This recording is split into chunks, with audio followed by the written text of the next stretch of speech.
Welcome guys. तो आज की मूवी का नाम है वाइट आउट। साल 1957 अंटार्कटिका के ऊपर हमें एक कार्गो जेट प्लेन दिखाया जाता है जो कि रशिया से आया था। उस प्लेन के अंदर हमें एक लॉक्ड बॉक्स भी दिखाया जाता है जिसकी सेफ्टी 3 रशियंस कर रहे थे।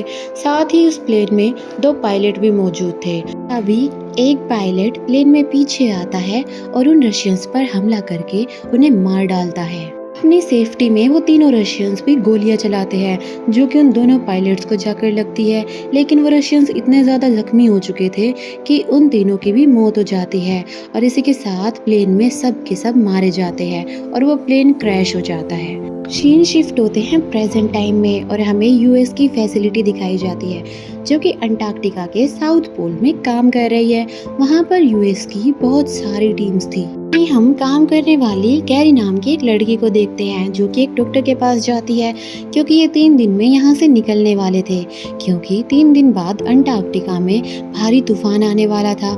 साथ ही 6 महीने के लिए यहाँ पर अब रात हो जाने वाली है। कैरी डॉक्टर को बताती है कि पायलट ने एक डेड बॉडी को आसपास ही देखा है और हमें जाकर उसे चेक करना चाहिए। डॉक्टर मान जाता है। वो दोनों डेड बॉडी के पास पहुंचते हैं तो कैरी फौरन उस आदमी को पहचान जाती है कि इसने मेरे साथ काम करा हुआ है, लेकिन वो सोच रही थी कि ये आदमी यहाँ पर कैसे पहुंचा। साथ ही उसके पास कोई सेफ्टी भी नहीं होती। अब कैरी उसे फैसिलिटी में ले आती है।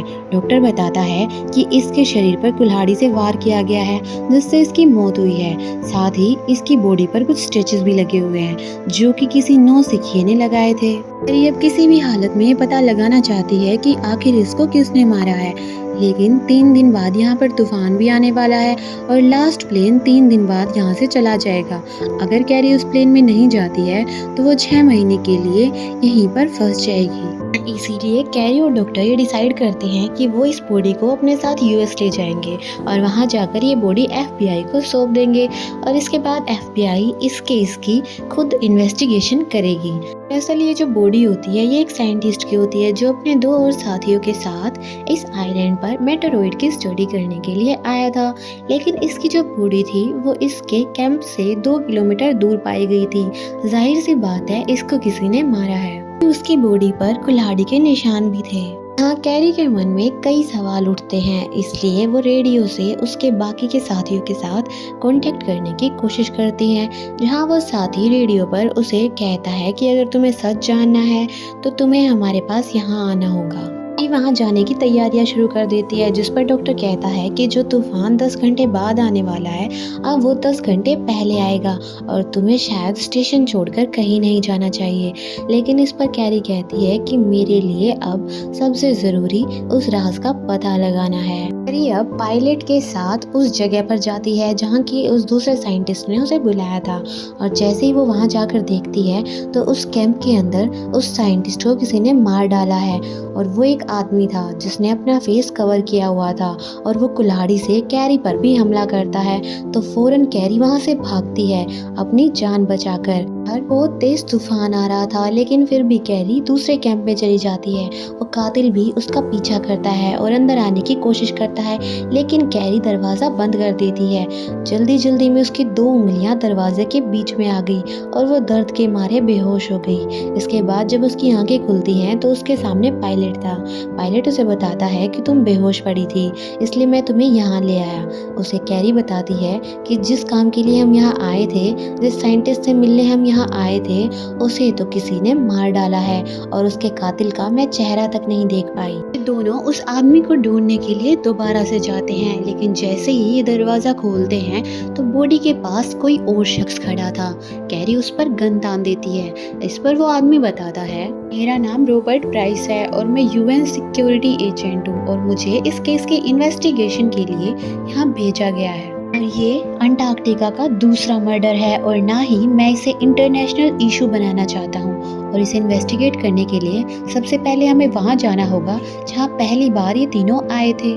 तीनों अब उस जगह पर आते हैं जहाँ पर बहुत सारी इन्वेस्टिगेशन करने के बाद भी इन्हें कुछ नहीं मिलता। लेकिन तभी कैरी की नज़र पड़ती है।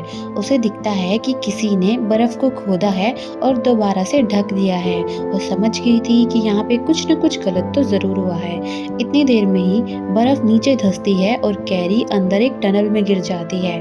प्राइस को भी नीचे बुलाती है तो उन दोनों को वहाँ एक प्लेन दिखाई देती है। उसका दरवाज़ा खोलकर जब वो अंदर जाते हैं तो उन्हें पता लगता है कि ये वही प्लेन है जो कि 1957 में अंटार्कटिका पे क्रैश हुआ था।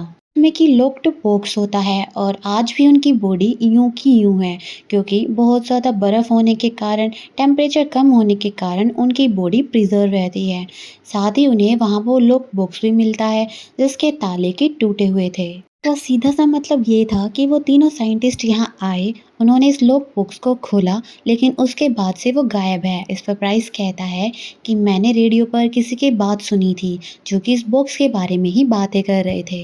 इसके अंदर भी जो मटेरियल है वो उसे बेचने की बातें कर रहे थे। मुझे लगता है कि जिस साल ये प्लेन क्रैश हुआ था उस साल सोवियत संघ न्यूक्लियर बॉम्ब्स बना रहा था और शायद इस बॉक्स के अंदर न्यूक्लियर बॉम्ब्स बनाने का ही मटेरियल हो।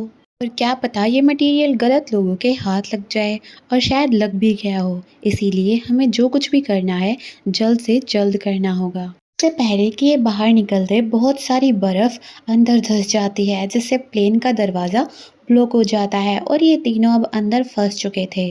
बाहर तूफान चल रहा है और अंदर बहुत ज़्यादा ठंड है और लगातार ऑक्सीजन भी ख़त्म होती जा रही है। इन्हें पता था कि अगर जल्दी इन्होंने कुछ नहीं किया तो यहाँ फंस के मर जाएंगे। इसके बाद प्राइस के दिमाग में आता है कि ज़रूर ही इस प्लेन के अंदर इमरजेंसी एग्ज़िट होगा पर कि एक्सप्लोजिव्स लगे होते हैं और हमें उन्हें ब्लास्ट करना होगा ताकि ब्लास्ट से हम यहाँ से बाहर निकल सके, हमें रास्ता मिल सके। रिस्क तो था लेकिन इनके पास और कोई भी ऑप्शन नहीं था, इसलिए वो ब्लास्ट करते हैं जिससे ऊपर का रास्ता खुल जाता है और फिर तूफान से होते हुए अपनी गाड़ी में जाकर बैठ जाते हैं। गाड़ी में बैठकर अब ये तीनों अपने स्टेशन आ गए थे। स्टेशन पर जाकर स्टेशन मैनेजर को कैरी पूरी बात बताती है और उसे बताती है कि जब उस पहले साइंटिस्ट की मौत हुई थी, हमें उसकी डेड बॉडी मिली थी, तो वो पूरी तरीके से जमी नहीं थी। इसका मतलब ये था कि उसकी मौत को तब 24 घंटे भी नहीं हुए थे और मुझे ये जानना है कि 24 घंटे के अंदर वहाँ पर कौन सा फ़ोन या नेटवर्क एक्टिव था। मैनेजर ये सारी बातें अपने सीनियर्स को बताता है और कैरी को बोलता है कि अगले 30 मिनट में हम यहाँ से निकलने वाले हैं, तुम जाकर अपनी उंगलियों का इलाज करवाओ, ये ज़ख्मी हैं। कैरी अब डॉक्टर के पास जाती है। डॉक्टर कहता है कि तुम्हारी दोनों उंगलियाँ पूरे तरीके से जम चुकी है और इन्फेक्शन अब बॉडी में भी फैल सकता है, इसीलिए मुझे तुम्हारी दोनों उंगलियों को काटना होगा। एरी को ये सब सुनकर बहुत दुख होता है, लेकिन डॉक्टर के पास अब कोई भी ऑप्शन नहीं था, इसलिए वो कैरी की दोनों उंगलियों को काट देता है। अब कैरी से मिलने के लिए वहाँ प्राइस आता है। कैरी कभी भी प्राइस से अच्छे से बात नहीं करती। प्राइस उसे पूछता है कि तुम मुझ पर भरोसा क्यों नहीं कर पा रही हो। इस पर कैरी से बताती है कि एक बार मेरे पार्टनर ने मुझे चीट किया था और इसके बाद मुझे उसे मारना पड़ा और इसलिए मुझे यहाँ अंटार्कटिका भेज दिया गया और पिछले 2 साल से मैं यहीं हूँ। हादसे को मैं ना तो भुला पा रही हूँ और ना किसी और पर भरोसा कर पा रही हूँ। इसके बाद उन्हें उस तीसरे साइंटिस्ट का फ़ोन आता है। वो उन्हें बताता है कि हम मेटेरॉइड देखने के लिए एक जगह पर गए थे जहाँ पर हमें रडार से पता लगा कि नीचे कोई एरोप्लेन है। प्राइस और कैरी से मिलने के लिए स्टेशन आता है और उन्हें पूरी बात बताता है। वो बताता है जब हमने नीचे खोदा तो हमें वो रशियन प्लेन मिल गया और इसके अंदर हमें एक बॉक्स भी मिला और जब हम उस बॉक्स को खोलने की कोशिश कर रहे थे तो एक साथी का पैर जख्मी हो गया। के बाद हमने रेडियो से मदद मांगी और रेडियो से मदद मांगने के बाद एक प्लेन आता है जिसमें एक पायलट था। अब आगे जैसे ही वो कहानी बताने लगता है तो डॉक्टर वहाँ पर कैरी को बुलाने के लिए आ जाता है और डॉक्टर को देखते ही वो तीसरा साथी बहुत डर गया और डर के मारे वहाँ से भाग गया। खुद को एक रूम में बंद कर लेता है और कैरी उसे बाहर से देख रही थी, लेकिन तभी पीछे वाले दरवाजे से वही कातिल आता है जिसने कि कैरी पर हमला करने की कोशिश की थी और कैरी के सामने ही वो उसे मार डालता है। उस कातिल के सिर पर टेबल मार के उसे बेहोश कर देती है। इसके साथ मिलकर वो उस कातिल को बांध देती है। अब हमें पता लगता है कि इसका नाम हेडन है, जो कि एक बायोलॉजिस्ट है। वो बताता है कि जब इन्होंने रेडियो से मदद मांगी तो मैं गया था इनकी मदद करने के लिए। मुझे वहाँ बॉक्स के अंदर 6 कैनिस्टर मिले, मैं उन्हें लेकर अपने साथ आ गया और वो अभी भी मेरे पास मेरे सामान में मौजूद है।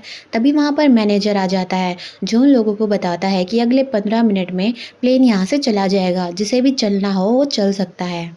ये जो भी काम निपटाना है जल्दी से 15 मिनट के अंदर अंदर निपटा लो। कैरी हेडन का सामान चेक करती है, जहाँ उसे कोई भी कैनिस्टर नहीं मिलता, और जब वो वापस आती है तो देखती है कि हेडन भाग चुका है और वहाँ पर पायलट भी जख्मी हालत में बेहोश पड़ा था। इसके बाद वहाँ पर प्राइस आ जाता है। कैरी को उस पर पहले भी शक होता है, इसलिए वो उस पर गन तान देती है। प्राइस यहाँ अपनी सफाई में बोलता है कि मैं तो डॉक्टर को बुलाने के लिए गया था। इसके बाद कैरी डॉक्टर को कॉल करती है और डॉक्टर वहाँ आ जाता है। अब कैरी को मैनेजर का कॉल आता है, जो बताता है कि हम निकलने वाले हैं, तुम जल्दी से आ जाओ। लेकिन कैरी नहीं जाती, जिसके बाद मैनेजर प्लेन लेके वहाँ से चला जाता है। अब कैरी देखती है कि छोटे प्लेन की चाबी गायब है। इसका मतलब ये था कि हेडन छोटा प्लेन लेकर वहाँ से भाग रहा है। बाहर तूफान चल रहा था और ये दोनों हेडन को ढूंढने के लिए बाहर निकलते हैं। इन्हें सामने कुछ भी दिखाई नहीं दे रहा था और इसी बीच वहाँ पर हेडन आता है, जो कि कैरी पर हमला करता है। वो कैरी को मारना चाहता था, लेकिन कैरी तभी उसकी रस्सी काट देती है और हेडन तूफान में उड़ जाता है। और इसका सीधा सा मतलब ये था कि हेडन अब मर चुका है। ये दोनों वापस से कैंप के अंदर आते हैं, जहाँ उन्हें एक रूम में वो 6 के 6 कैनिस्टर मिल जाते हैं। कैरी जब उसे खोलने की कोशिश करती है तो प्राइस उसे मना करता है कि ऐसा मत करो, हो सकता है इसके अंदर एक्सप्लोसिव या रेडिएशन हो। कैरी उसकी बात नहीं मानती और बॉक्स को खोल देती है, जिसके बाद वो दोनों देखते हैं कि उसके अंदर तो कैंडीज है। इसका सीधा सा मतलब ये था कि किसी ने उस बॉक्स के अंदर से सारा सामान निकाल कर उसे कैंडीज से रिप्लेस कर दिया। वो दोनों बहुत निराश होते हैं। इसके बाद वो दोनों उसी रूम में आ जाते हैं जहाँ पर कि डॉक्टर पायलट का इलाज कर रहा था। ये अब उस सामान की लिस्ट चेक करती है जो कि प्लेन में जाना था, और वो देखती है कि बायो लैब से कुछ सामान प्लेन में जाना था जो कि नहीं गया। अब वो लैब में जाती है, जहाँ जाकर वो उसी बॉडी को देखती है जो कि उसी साइंटिस्ट की थी जो कि उन्हें सबसे पहले मिला था। कैरी देखती है कि उसकी बॉडी पर स्टिचेस लगे हुए हैं, और ये सेम टू सेम वैसे ही स्टिचेस थे जो कि उसके हाथ पर लगे हुए थे जब उसकी दोनों उंगलियां कटी थी। कैरी समझ जाती है कि हेडन का पार्टनर और कोई नहीं बल्कि डॉक्टर है, जो कि हेडन के साथ वहाँ गया होगा और उसके जख्मी पैर का इलाज किया होगा। और कैनिस्टर के अंदर जो सामान था वो भी फिलहाल डॉक्टर के पास ही है। उसके दिल में एक सवाल था कि जब डॉक्टर ने बोला था कि वो इस साइंटिस्ट की बॉडी को यूएस भेज देगा प्लेन में, तो उसने भेजा क्यों नहीं। अब और एक्सप्लोर करने के बाद कैरी देखती है कि उसके पेट पर नए स्टिचेस थे, और जब कैरी उन स्टिचेस को खोलती है उसे बॉडी के पेट के अंदर एक पैकेट मिलता है, और पैकेट के अंदर थे बेशकीमती हीरे। कैरी समझ जाती है कि डॉक्टर ने ये सब कुछ इन हीरो के लिए किया है, और तभी वहाँ डॉक्टर भी आ चुका है, जो कि जान गया था कि उसका भांडा फूट चुका है। सफाई में डॉक्टर कहता है कि इतने सालों से ये हीरे बर्फ के नीचे दफन थे, किसी को इनकी चिंता नहीं थी, लेकिन अब इन्हें मैं निकाल कर बेशकीमती बनाऊंगा और इन्हें बेचकर एक ऐशो आराम की ज़िंदगी जीऊंगा। इस पर कैरी कहती है कि तुमने इन हीरो के लिए इतने लोगों की जान ली, यहाँ तक कि मैंने भी अपनी 2 उंगलियां गंवा दी। अब डॉक्टर को बहुत गिल्ट होता है। डॉक्टर कैरी से कहता है कि तुम्हें तो पता है ना कि साउथ पोल की लाइट्स इस मौसम में कितनी अच्छी दिखती है, और मैं उन्हें देखना चाहता हूँ। और ये कहकर वो दरवाज़ा खोल देता है और बाहर चला जाता है। इसी के साथ डॉक्टर भी मर जाता है। अब इस कैंप में सिर्फ कैरी, प्राइस और पायलट होते हैं, जो कि अगले 6 महीने के लिए यहीं रहने वाले हैं, क्योंकि लास्ट प्लेन भी अब यहाँ से जा चुका है। और इसी के साथ ये मूवी यहीं पर एंड हो जाती है। अगर आपको ये वीडियो पसंद आई हो तो इसे लाइक और शेयर करके चैनल को सब्सक्राइब ज़रूर करना। मिलते हैं नेक्स्ट वीडियो में, तब तक के लिए bye bye and finally thank you for watching guys.